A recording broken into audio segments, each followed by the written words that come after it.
양소영 변호사의 상담소 양담소를 찾아주신 여러분 환영합니다. 양소영입니다.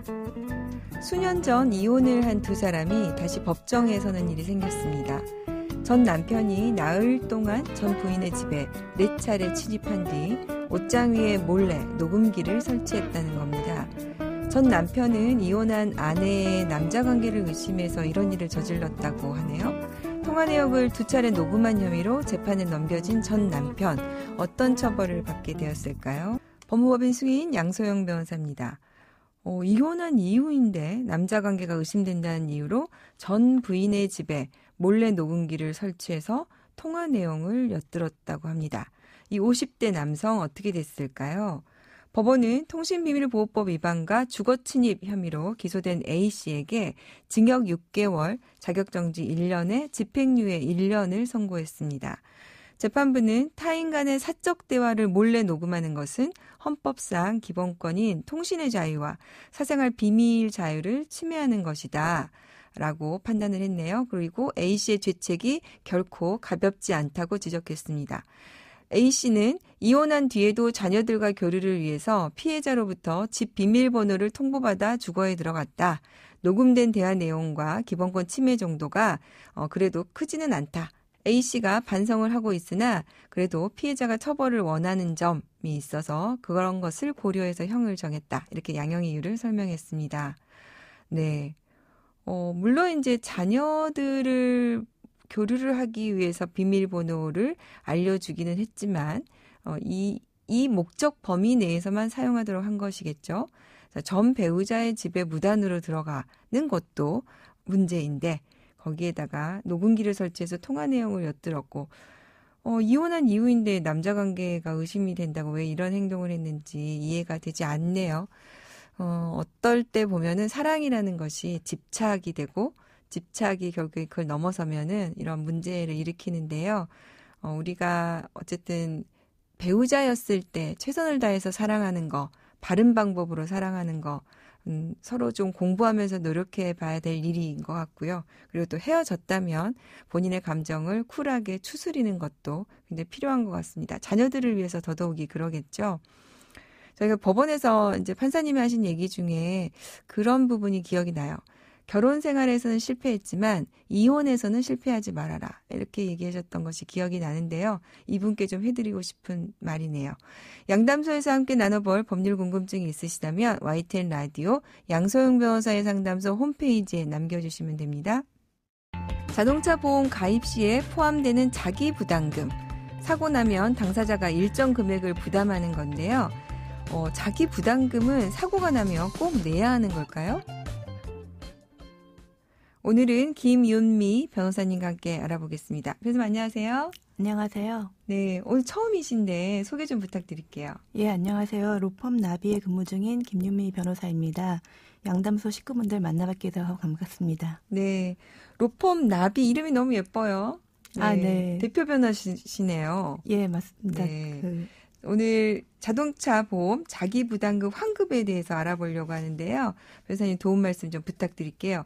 저도 이거 좀 궁금해요. 자동차 보험을 들 때 보면 항목 중에 자기부담금이 있는데 금액도 이렇게 보면은 본인이 정하잖아요. 5만 원, 20만 원 이렇게. 네. 네. 그 자동차 보험은 의무 가입 보험으로 운전자라면 반드시 가입하도록 되어 있는데요.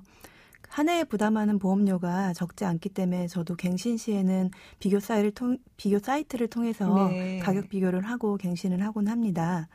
이렇게 의무적으로 보험을 가입할 때 어느 보험사나 자기부담금 제도라는 게 존재하는데 자기부담금은 자동차 사고로 발생한 내차 수리비 일부를 차 주인이 부담하는 것을 말합니다. 네. 보험사에서는 자기부담금에 대해서 차주가 손해액 일부를 부담하여 사고 예방을 유도하고 보험사의 손해사정 비용을 절감하게 하기 위함이라고 설명하고 있습니다. 그렇죠. 아무래도 이제 자기 부담금이 있다 보면은 본인이 좀 물어야 되니까 더 조심할 수 있으니까. 네. 근데 이제 우리 질문으로 돌아가면 자동차 사고가 발생하면 자기 부담금은 당연히 사고 당사자가 부담해야 되는 겁니까? 그렇지는 않습니다. 네. 예, 작년부터 자차 보험 자기 부담금을 상대차 보험사에 청구해서 받을 수 있다는 법원 판결이 나오고 있어서 보험업계에 논란이 좀 일고 있습니다. 아, 네. 그러면은 내가 부담했던 금액을 보험사에 청구를 해서 또 받을 수 있다. 이런 판결이 나온 거예요? 네, 맞습니다. 근데 이 부분을 잘 구별을 하셔야 되는데 그 상대방이 없었던 단독 사고라든가 아니면 본인 과실이 100%인 사고에서는 자기 부담금을 돌려받지 못하는 게 원래 알고 계시던 사실과 같습니다. 아, 네네. 이제 문제가 되는 부분은 그 상대방이 있었던 사고에서 양 당사자한테 과실이 있는 경우, 네, 쌍방과실. 네네, 쌍방과실이 있는 사고에서 과실 비율이 정해지지 않아 양측의 보험사가 임의적으로 과실 비율을 정해서 뭐 자차 보상이나 대물 배상으로 사고 수습을 한 후에 나중에 과실 비율이 정해진 경우에 문제가 됩니다. 네. 그 과실 비율이 상대방보다 적다고 판명된 자차 보험사가 상대방 보험사에게 구상권을 청구한 사건에서 법원이 자차 보험사가 상대 보험사로부터 받을 돈에서 사고 당사자인 보험 가입자가 지불한 자기 부담금을 빼고 주라고 판단한 사건이 있었습니다. 네. 네. 이렇게 판단한 이유는 보험 가입자가 상대 보험사에 자기가 지불한 자기 부담금을 청구하면 상대방 보험사가 이것을 보험 가입자한테 돌려주어야 하기 때문에 네. 이 금액을 공제하고 상대방의 자차 보험사에 돌려주라는 판단이었습니다. 네. 그럼 이걸 모르는 보험 가입자가 청구를 안 하면 그 보험사는 그만큼 이익이 돼버리는 결과네요. 이 판결을 많은 분들이 좀 아셔야 될 것 같아요. 네네. 구체적으로 어떤 상황이었는지 좀 설명을 해주시겠어요? 예를 들어서 설명을 드리면 네. 갑이 교차로에서 교통사고를 냈는데 갑이 가입했던 A 보험사하고 사고 상대방이 가입한 B 보험사 사이에서 과실 비율이 확정되지가 않아서 갑이 일단 자차 수리비 100만 원으로 보험을 처리했습니다. 네. 근데 이때 갑이 자기 부담금을 20만 원을 냈고요. 갑이 가입한 A 보험사는 80만 원을 내서 100만 원어치 차량을 수리를 하게 된 거죠. 네. 이후에 갑의 자차 보험사인 A 보험사가 상대방 보험사인 B 보험사를 상대로 그 과실 비율 확정에 대한 소송을 제기했고요. 네. 판결로 과실 비율이 갑이 10% 그리고 상대방이 90%로 정해지게 됐습니다. 그러니까 일단 우리가 과실 비율이 매우 작게 나왔군요. 네, 맞습니다. 네. 그래서 상대방 과실 비율이 90%이기 때문에 과실 비율에 따르면 그 손해 비용 100만 원 중에 90만 원은 상대방 보험사가 지불을 해야 되는 상황이었어요. 네. 그래서 A 보험사가 이것에 대해서 상대방 B 보험사에 청구를 했는데 판례는 A 보험사에 90만 원을 돌려주라는 게 아니라 갑이 지급한 자기 분담금 20만 원을 제외하고 네. 70만 원만 돌려주라고 판결을 하였습니다. 네. 그 이유는 A가 차후에 B 보험사에 자기 부담금 20만 원을 청구하게 되면 B 보험사는 이거를 갑에게 돌려주어야 하기 때문에 그 자기 부담금을 지급한 갑의 부담 비율 20만 원을 공제하고 네. 나머지 70만 원만 A 보험사에 돌려주라는 이유였습니다. 아마도 그 상대 보험사가 90만 원을 주기 싫어서 20만 원은 그 보험사가 낸 거 아니니 못 준다. 뭐 이렇게 항변을 했던 게 아닌가 싶긴 한데요. 근데 이제 이렇게 해서 보험사가 70만 원 돌려주면 그 보험 가입자에게 나머지 20만 원 청구해서 가져가세요. 이렇게 알려줘야 될 것 같은데. 네네. 이런 경우에 지금 어떻게 이런 결론이 나오게 됐을까요?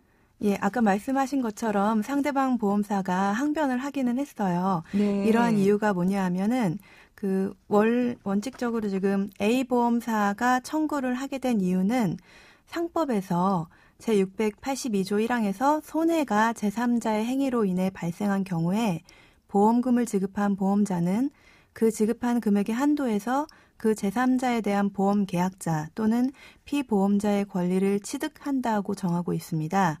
이게 네. 뭐냐면 그 보험 계약자인 갑이 지불한 금액 혹은 보험 계약자인 갑의 보험 가입으로 인해서 A가 지불한 금액을 A 보험사가 B 보험사한테 청구할 수 있다는 보험 대위 규정입니다. 네네. 네.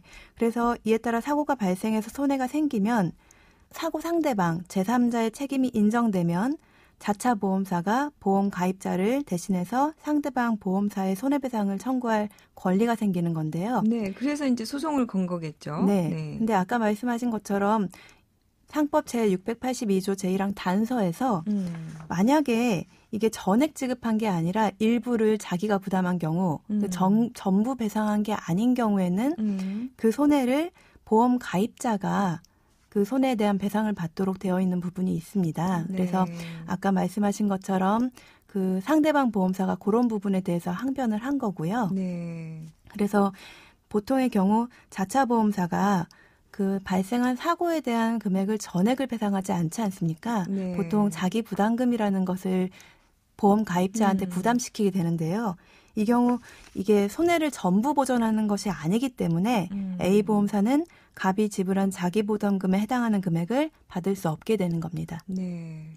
그럼 이제 결론을 보면 사고가 났다고 해서 무조건 자기 부담금을 내야 되는 것이 아니다. 이제 결론은 이렇게 되는 거네요. 네, 맞습니다. 네. 예, 아까 말씀드린 것처럼 100% 본인의 과실인 경우에는 자기 부담금을 내야 하는데 본인의 과실이 사고로 인해 발생한 금액보다 적은 경우에는 자기 부담금을 상대방 보험사로부터 환급받을 수 있게 되는 결과가 됩니다. 네. 이런 내용을 많은 분들이 모르고 계실 것 같아요. 실제로 어떻습니까? 보험사에서 이렇게 지급을 해주고 그랬나요? 아닙니다. 이런 내용을 많은 소비자분들이 모르고 계실 뿐 아니라 이렇게 청구를 하더라도 자기 부담금은 보험사와 가입자 사이의 계약에 따른 것이라서 반환할 수 없다라던가 자기 부담금은 그 보험 가입자의 도덕적 해이를 막기 위해 네. 그 도입됐기 때문에 보험사가 지급할 책임이 없다는 이유로 돌려주지 않는 보험사가 대부분입니다. 네. 그러면은 지금 이 방송을 들으시는 청취자분들이 나도 옛날에 그랬던 것 같은데 내 거 돌려받을 수 있는 거 아니야? 라고 궁금해하시는 분들이 있을 것 같아요. 이렇게 돌려주지 않거나 돌려받으려면 어떻게 하면 좋을까요?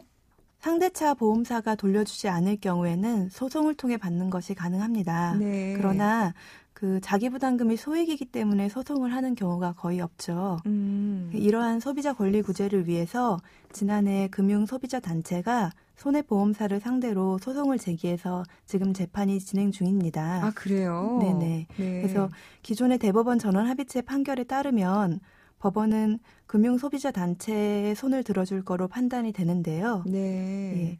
보험사는 대규모 자기 부담금 청구가 있는 경우 경영상 문제가 발생할 수 있다면서 난색을 보이고 있는 상황입니다. 네. 청취자분, 이게 또 시효도 네. 있습니까, 변호사님? 네네, 있습니다. 청취자분들 중에서도 그 상대방 있는 자동차 사고로 자기 부담금을 지출하고 3년이 지나지 않으신 경우라면 네. 예, 당시 부담했던 자기 부담금에 대한 반환 청구가 가능한지 알아보시면 좋을 것 같습니다. 네.